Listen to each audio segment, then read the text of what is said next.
Viewers আসসালামু আলাইকুম। আজ আমি আসছিলাম নান্দাইল উপজেলা স্বাস্থ্য কমপ্লেক্সে ডাক্তার দেখাতে। ভিতরে ঢোকার পর যখন আমি টিকিট কাউন্টারে গেলাম টিকিট কাটার জন্য, আঙ্কেল আমাকে বলল যে বাবা আজকে বড় কোনো ডাক্তার বসে নাই, সার্জারি, মেডিসিন কিংবা অর্থোপেডিক্স, শুধু গাইনি ডাক্তার বসছে। এখন আমার কথা হলো, একটি উপজেলা স্বাস্থ্য কমপ্লেক্সে প্রতিদিন শত শত হাজার হাজার মানুষ আসে চিকিৎসা নেওয়ার জন্য।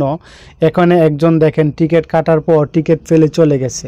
এখন আমার প্রশ্নটা হচ্ছে, যেখানে কোনো সুস্থ মানুষ তো আসবে না, অসুস্থ হয়ে চিকিৎসা সেবা নেওয়ার জন্যই আসে। আর চিকিৎসা সেবা নেওয়ার জন্য আসার পর যখন রোগী জানতে পারে যেখানে ভালো কোনো ডাক্তার বসে নাই, তাহলে মানুষ কি করবে? আমরা কি এভাবেই চিকিৎসা থেকে বঞ্চিত হব?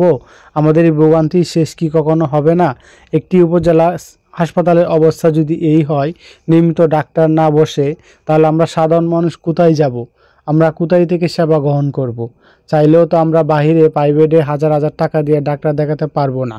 তাই আমরা সরকারি হসপিটালে এসে যদি এভাবে প্রতারিত হই আর এভাবে ধোঁকা খাই, ডাক্তার না দেখে বাড়িতে যাই, তাহলে আমরা কি করব? এভাবে তো সাধারণ মানুষ আস্তে আস্তে অসুস্থ হয়ে পড়বে।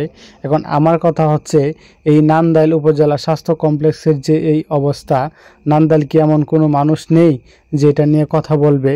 সবচেয়ে বড় বিষয় হচ্ছে যে আমি কথা বলি না বলি আজকে এই হাসপাতালের অবস্থা। আমি একজন নার্সকে বলেছিলাম, দেখুন কি বলে। ডাক্তারই নেই হাসপাতালে, খাদ্য হ্যাঁ, এমবিবিএস তাহলে ডাক্তার আপনারা কেন নাই না, আসেন? না কম। এমবিবিএস বলতে তো মনে করেন যে শুধু গাইনি আছে, অর্থোপেডিক্স আছে।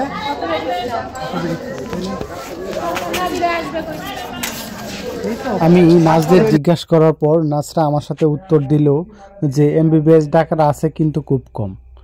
এখন আমার কথা হচ্ছে, তাহলে এই ডাক্তারগুলো কই যায়, কই বসে? ওরা কি বাসায় থাকে নাকি হসপিটালে আসে? আর যদি নিয়মিত হসপিটালে আসতো, তাহলে আমরা সাধারণ মানুষ কেনই বা সেবা পাই না?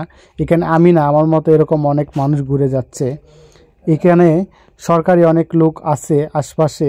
আমার কথা হচ্ছে, আমার এই ভিডিওটি যদি কোনো সাংবাদিক ভাই কিংবা প্রশাসনের চোখে পড়ে, আপনারা অবশ্যই এই বিষয়টা নিয়ে কথা বলবেন, এই আশা করি।